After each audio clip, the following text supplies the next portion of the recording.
I'm a 4th degree black belt. Been doing martial arts for about 20 years. My favorite thing to do is to spar, kick somebody upside the head. Besides karate, I've been doing CrossFit for about 6 years now. I love it. Working out, competing against the 20-year-olds. Actually, that's one of the reasons why I destroyed my hips.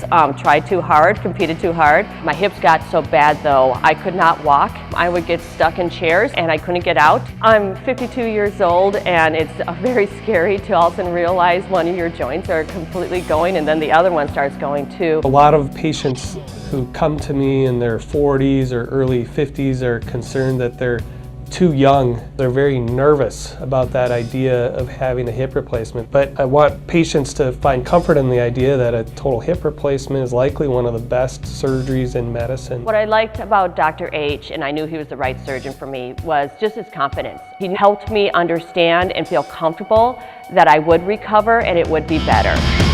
After the surgery, you just realize that you don't have any more pain immediately, and it's awesome. I was walking that same day. Now that I'm back at CrossFit, I can do everything. I can actually start pushing myself harder now.